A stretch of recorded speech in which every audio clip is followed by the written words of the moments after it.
புத்தகம் படிக்க நேரம் ஒதுக்க முடியலையா? வெறும் 20 நிமிடங்கள்ல உங்களுடைய வாழ்க்கையை மாற்றக்கூடிய ஆடியோ புத்தகங்களை இலவசமா கேட்க உடனே மேஜிக் 20 தமிழ் ஆப்பை டவுன்லோட் செய்யவும்.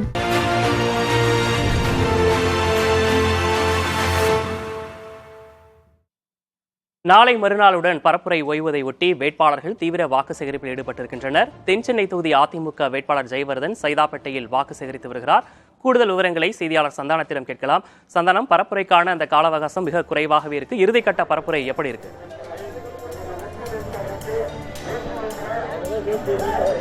விக்னேஷ், நாடாளுமன்ற தேர்தலுக்கான இறுதிக்கட்ட பிரச்சாரங்களில் தமிழகம் முழுவதும் அனைத்து வேட்பாளர்களும் தொடங்கியிருக்கிறாங்க. குறிப்பாக பார்த்தீங்கன்னா சென்னையை பொறுத்த வரைக்கும் தென்சென்னை அதிமுக வேட்பாளர் ஜெயவர்தன் சரியாக இன்று காலை 7 மணி முதலே தன்னுடைய பிரச்சாரத்தை மேற்கொண்டு வர நம்ம அந்த காட்சிகளை பார்க்கிறோம். சைதாப்பேட்டை தொகுதிக்கு உட்பட்ட பகுதிகளில் தொடர்ந்து இன்று காலை முதலே தன்னுடைய பிரச்சாரத்தை மேற்கொண்டு வராரு. இங்கே இருக்கக்கூடிய பொதுமக்கள் அவருக்கு தொடர்ச்சியாக ஆரத்தி எடுத்து வரவேற்கக்கூடிய காட்சிகளை நம்ம பார்த்துட்டு வரோம். தொடர்ந்து பார்த்தீங்கன்னா சென்னையினுடைய பல்வேறு பகுதிகளிலையும் தென்சென்னை தொகுதிக்கு உட்பட்ட பகுதிகளில் ஜெயவர்தன் பிரச்சாரத்தை மேற்கொண்டு வர. இந்த பிரச்சாரம் எப்படி இருக்குன்னு அவர்கிட்ட பேசலாம். சார் வணக்கம். தொடர்ந்து மக்களை சந்திச்சுட்டு வரீங்க.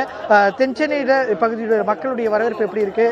அவங்க உங்ககிட்ட வைக்கக்கூடிய கோரிக்கைகள் என்னவா இருக்கு? நீங்களே பாக்குறீங்க, உற்சாக வரவேற்பு மக்கள் மத்தியில் உற்சாக வரவேற்பு கொடுத்து கொண்டிருக்காங்க.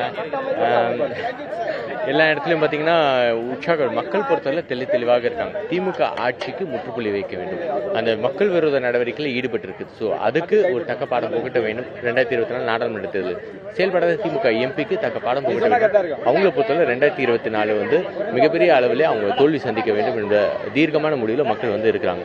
அவங்களோட நம்பிக்கை நட்சத்திரமான அனைத்து இந்திய அண்ணா திராவிட முன்னேற்ற கழகத்துக்கு வாக்களிப்பார்கள். ஏற்கனவே 2014 நீங்க இந்த நாடாளுமன்ற தொகுதியுடைய வேட்பாளர் இருந்திருக்கீங்க. இப்ப மக்களுடைய கோரிக்கைகளா இருக்கு, நீங்க வைக்கக்கூடிய நீங்க என்ன வாக்குறுதிகளை முக்கியமா இந்த தொகுதி? இப்ப இந்த ஒரே ஸ்பெசிபிக்கா இந்த சைதாப்பேட் தொகுதியை எடுத்துங்க. நேஷனல் இன்ஸ்டியூட் ஆஃப் ஏஜிங் முதியோருக்கான தேசிய சிகிச்சை ஆராய்ச்சி மருத்துவமனை அது 140 கோடி ரூபாய் மதிப்பீட்டில் நான் கொண்டு வந்தேன். நான் நாடாளுமன்ற உறுப்பினராக தேர்ந்தெடுக்கப்படுகின்ற பொழுது கண்டிப்பாக இதே போன்று பல்வேறு மருத்துவமனைகள் கொண்டு வருவதற்கு சுகாதாரத்துறை அமைச்சரை சந்திச்சு அதுக்கான நடவடிக்கை நான் பொறுத்தவரை எடுப்பேன். திமுக நாடாளுமன்றம் 5 வருஷத்துல சுகாதாரம் சார்ந்து 1 ரூபாய் கூட நாடாளுமன்ற தொகுதிக்கு அவங்க கொண்டு வரல. மத்திய சுகாதாரத்துறை அமைச்சர் அவங்க சந்திக்கல. அதே மாதிரி இங்க சைதாப்பேட்டு நீங்க அசோக் நகர்ல பார்த்தா மெட்ரோ இருக்கும், சிஎம்ஆர்எல் பொறுத்தவரை இருக்கும். அதெல்லாம் கொண்டு வந்தது அடிக்கல் நாட்டப்பட்டதுல இருந்து மக்கள் பயன்பாடு திறந்து வைக்கப்பட்டதுல இருந்து எல்லாமே நான் எடுத்துக்கூடிய நடவடிக்கை. அதனால நான் என்ன பூல் ப்ராமிஸ் சொல்றேன்னா, சிஎம்ஆர்எல் ஃபேஸ் 2 பொறுத்தவரையில் திமுக நாடாளுமன்றம் அவங்க செயல்படாத காரணத்தினால அந்த என்டையர் மத்திய அரசாங்கம் நிதியை கொடுக்கல அவங்க. அதே போன்று லைனை அவங்க ஷார்ட் பண்ணிட்டாங்க. என்டையர் சிஎம்ஆர்எல் ஃபேஸ் 2 லைனை ஷார்ட் பண்ணிட்டாங்க. 5 ஸ்டேஷனை மூட்டாங்க. ஆனால் நான் நாடாளுமன்ற உறுப்பினராக தேர்ந்தெடுக்கப்படுகின்ற பொழுது அந்த லைனை ஷார்ட் பண்ணாங்களா, அந்த லைன் ஷார்ட் பண்ணவே கூடாது. கண்டிப்பாக அந்த லைனுக்கு தேவையான ஃபண்ட்ஸ் மத்திய அரசாங்கம் கொடுத்து அந்த லைனை ரிட்ரீவ் பண்ணும். இன்னொன்று மூடப்பட்டிருக்கக்கூடிய ஸ்டேஷனை மீட்டெடுப்பதற்கான நடவடிக்கை. இன்னொன்று சிஎம்ஆர்எல் ஃபேஸ் 2 கிட்டத்தட்ட ஓஎம்ஆர் ரோட்ல மிகப்பெரிய போக்குவரத்து நெரிசல் இருக்குது.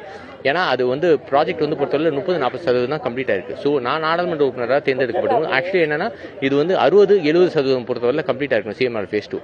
ஸோ நான் நாடாளுமன்ற உறுப்பினராக தேர்ந்தெடுக்கப்படுகின்ற பொழுது அந்த திட்டத்துக்கு வேகம் கொடுக்கப்பட்டு அதன் காரணமாக அந்த திட்டத்தை விரைந்து முடிப்பதற்கு போக்குவரத்து நெரிசல் இல்லாத ஒரு நாடாளுமன்ற தொகுதியாக மாற்றுவதற்கு நான் நடவடிக்கை எடுப்பேன்.